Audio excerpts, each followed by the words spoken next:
Hello बच्चों, the question says that a parallel plate capacitor is constructed using three different dielectric materials as shown in the figure. Okay. The parallel plates across which a potential difference is applied are of area 1 centimeter square and are separated by distance d equals 2 millimeter. If k1 equals 4, k2 equals 6, k3 equals 2, find the capacitance across the point A and B. ठीक है, तो ये आपका रहा figure देखिएगा इसमें। ये पूरा कैपेसिटर है। ये जो प्लेट, अगर इसमें देखिए तीन में बंटने वाले हैं पूरे, K1 K2 K3। ठीक है, जो K1 वाला है कैपेसिटर, इसको कुछ नाम C1 दे देंगे हम बाद में, और K2 वाले को C2 और K3 वाले को C3। ठीक, अगर K1 की बात करेंगे तो इसका एरिया A/2 है, K2 का A/2 है, K3 का A/2 है। इसका सेपरेशन D है, K2 वाले का D/2 है और K3 वाले का D/2। ठीक, तो इसका पहले लिखते हैं की कॉन्सेप्ट। तो इसका जो की कॉन्सेप्ट हो जाएगा आपका, पहला हो जाएगा capacitance of parallel plate capacitance. तो इसको लिखते हैं capacitance of parallel plate capacitance, capacitance of parallel plate capacitor.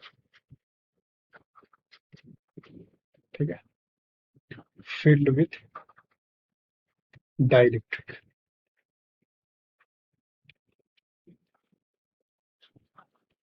अगर कोई पैरेलल प्लेट कैपेसिटर है, उसके अंदर डाइलेक्ट्रिक इंसर्टेड है, तो उसका जो कैपेसिटेंस होता है वो होता है C equals K times epsilon not E upon D। यहाँ पे K जो है डाइलेक्ट्रिक कांस्टेंट है, एप्सिलॉन नॉट कांस्टेंट है, ये प्लेट का एरिया है, और D जो है वो सेपरेशन है। ठीक है, दूसरा जो हो जाएगा इसमें यूज करेंगे टाइप्स ऑफ कॉम्बिनेशन। ठीक है, टाइप्स ऑफ कॉम्बिनेशन, तो इसको लिख लेंगे। दो तरह के होते हैं। पहला जो होता है सीरीज कॉम्बिनेशन बता है, सीरीज।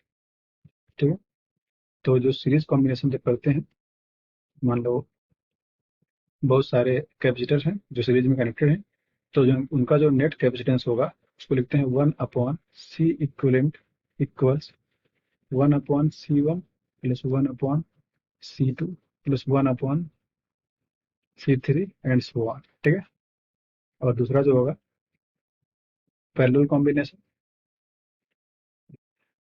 Parallel combination. तो पैरेलल में क्या होता है, इसका जो सी करंट हो जाता है वो होता है C1 plus C2 plus C3 and so on. ठीक है, यहाँ पे की कॉन्सेप्ट से अब देखिएगा, पीछे चलते हैं। यहाँ देखिएगा, बेसिकली तीन इसमें कैपेसिटर्स हैं। एक ये वाला है, तो इसको हम C1 मान लेते हैं। ठीक है, जिसमें K1 इंसर्टेड, K2 वाले को C2 मान लेते हैं और इसको C3 मान लेते हैं।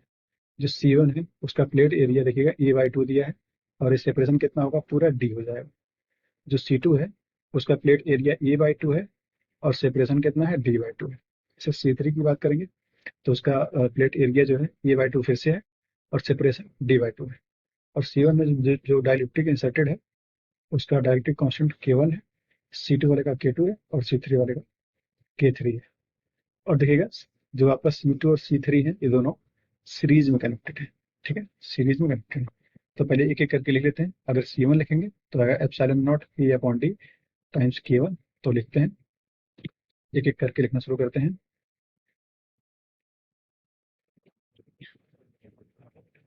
कैपेसिटेंस ऑफ इंडिविजुअल कैपेसिटर्स,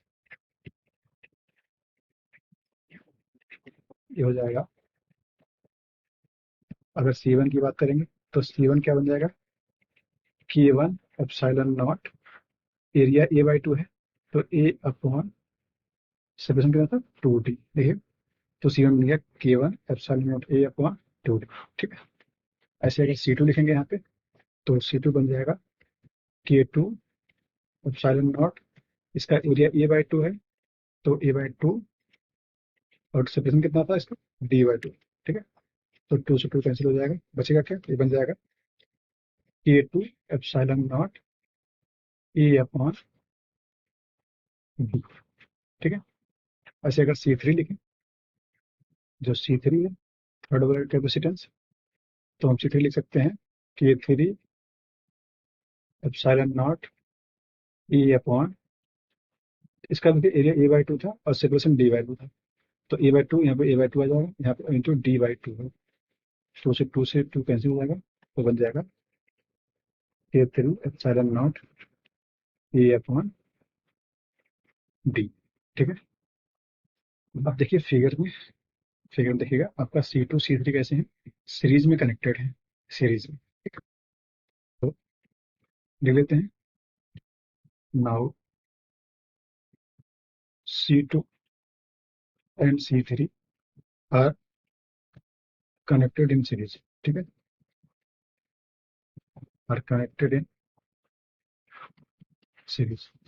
तो जो उनका नेट कैपेसिटेंस हो जाएगा उसको लिख लेते हैं, देन 1/C, नेट इनका जो होने वाला है वो बन जाएगा 1/C2 प्लस 1/C3। ठीक है, 1/C2 प्लस 1/C3। तो सी नेट क्या आ जाएगा, देखिएगा यहाँ पे सी नेट आने वाला है C2 C3 upon C2 plus C3। ठीक है, पुट करते हैं वैल्यू। C2 कितना है, K2 epsilon not A upon D. ठीक है, तो हो जाएगा K2 epsilon not A upon D, और C3 कितना है, K3 epsilon not A upon D. और नीचे क्या आने वाला है, नीचे आ जाएगा C2 प्लस C3, तो बन जाएगा K2 epsilon not A upon D plus K3 epsilon not A upon D. ठीक है, तो ये बन जाएगा इस तरह से, ये बन जाएगा आपका सी नेट। थोड़ा इसको सॉल्व कर लेते हैं, देखिएगा नीचे से K2, नीचे से epsilon not A upon D common हो जाएगा, तो कॉमन ले लेते हैं, ऊपर बचेगा epsilon not A upon D का स्क्वायर बन जाएगा, और K2 K3 बच जाएगा। तो थोड़ा सा देखते हैं फिर से, सी नेट बन जाएगा epsilon not A upon D का होल स्क्वायर, और K2 K3 ऊपर बचा है, नीचे कॉमन लेते हैं, epsilon not A upon D common ले लिया है, तो जो अंदर बचने वाला है वो बचेगा K2 प्लस K3। ठीक है, तो ये बच जाएगा K2 प्लस K3। ठीक है, यहाँ से देखिएगा ये कैंसिल हो जाएगा यहाँ से, इससे, तो जो सी नेट बचने वाला है वो बन जाएगा epsilon not A upon D, और यहाँ पे बचेगा K2 K3, और नीचे यहाँ क्या बचने वाला है, K2 प्लस K3। ठीक, तो ये आपका आ गया है केवल C2 और C3 का इक्विवेलेंट रेजिस्टेंस, सी नेट। ठीक है, अब देखिएगा, अब अगर फिगर को फिर से मूव करें तो देखिएगा यहाँ पे C2 C3 का कनेक्ट आ चुका है। अब इस C1 के साथ क्या है, पैरेलल में कनेक्टेड है, तो लिख लेते हैं, now now see net is connected in parallel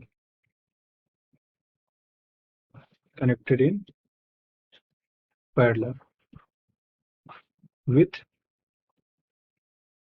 C1। ठीक है, तो जो इक्विवेलेंट रेजिस्टेंस होगा पूरे सर्किट का, देन लिखते हैं, then equivalent equivalent capacitance, sorry resistance बोल दिया था, इक्विवेलेंट कैपेसिटेंस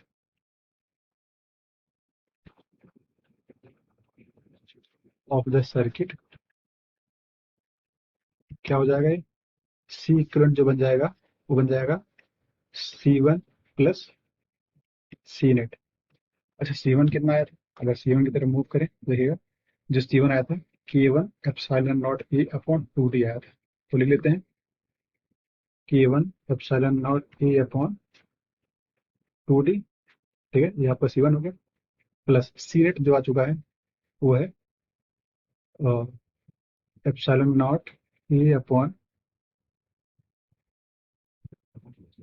डी है। ठीक है, उसको अलग रखते हैं, K2 K3 यहाँ कर लेते हैं, और नीचे डी दे देंगे। ठीक है, तो बन जाएगा डी टाइम्स K2 K3, ठीक है। ये आपका आ चुका है सी इक्वलेंट। तो देखिएगा यहाँ पे epsilon not you upon D दोनों में से कॉमन है तो कॉमन ले लेंगे, ठीक है। तो वो सी इक्वलेंट बन जाएगा, यहाँ पे से लिखते हैं सी इक्वलेंट बनने वाला है epsilon not A upon D, common आ गया।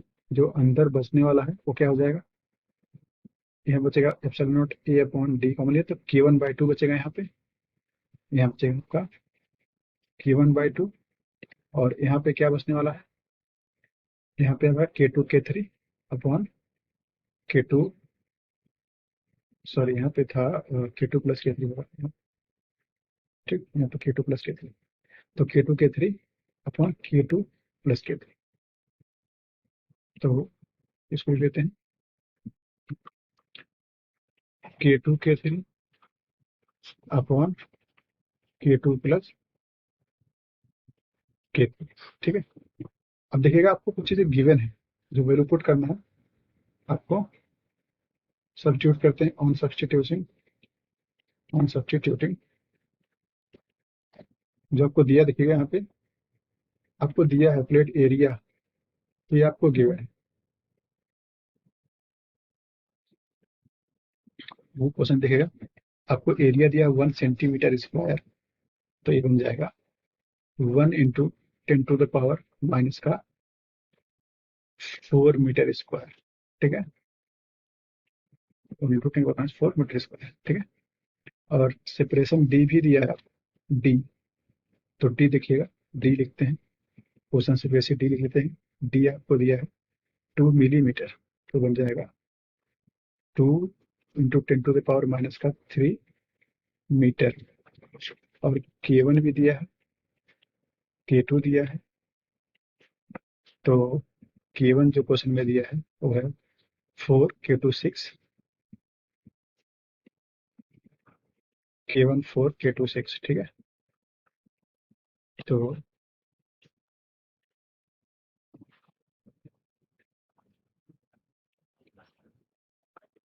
K1 बन जाएगा 4, K1 4, K2 6 और K3 दिया आपको 2, ठीक है।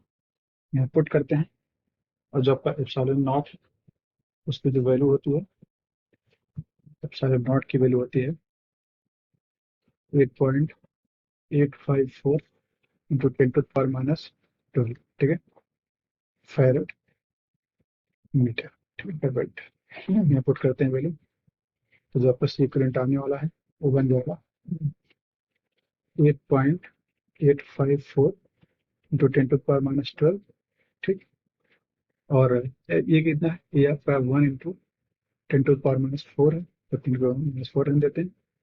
नीचे क्या आ जाएगा, नीचे डी है, तो डी हो गया 2 इंटू 10⁻⁻3, ठीक है।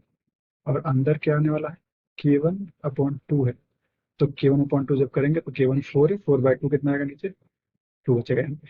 और यहाँ पे K2 K3 है, तो K2 K3 करेंगे 6 2 12 आएगा यहाँ पे, तो 12।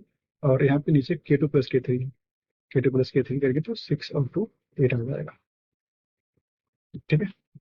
उसे थोड़ा मल्टीप्लाई कर लेते हैं, देखिएगा यहाँ जो ऊपर बचने वाला है वो बच जाएगा 8.854 इंटू 10⁻⁻, कितना बचेगा -6, और नीचे बन जाएगा 2 इंटू 10⁻⁻3। और यहाँ देखिएगा कितना बचने वाला है, 8 2 जा 16, 16 और 12 कितना हो जाएगा, ये हो जाएगा 28 ये बचेगा 28/8, ठीक है। तो थोड़ा रिड्यूस करते हैं, अगर इस तो ये आएगा 2 1 जा 2, 2 4 जा 8, ठीक है। और इसको रिड्यूस करने पे 2 4 जा 8, 2 7 जा 14। तो इसको मल्टीप्लाई करते हैं, देखिएगा जब मल्टीप्लाई करेंगे तो जो आपका आने वाला है वो है 7 इंटू 8.854, 7 इंटू 8.854, तो ये बन जाएगा आपका 61.978 और नीचे क्या बचा है, नीचे बचा है 4। ठीक है, 10 के पावर माइनस 3 ऊपर जाएगा तो 10 टू द पावर माइनस का 3 बचने वाला है। इसको 4 से डिवाइड कर लेंगे तो ये आ जाएगा 15.5 into 10 to the power minus का 3 फैरड। ठीक है, ये आपका इक्विवेलेंट कैपेसिटेंस है, 15.5 into 10 to the power minus 3 farad. Okay, अब इसको आप और भी लिख सकते हैं इस तरह से, 15.5 मिली फैरड। ठीक, तो ये आपका आंसर है। Hope you understood it well. All the best.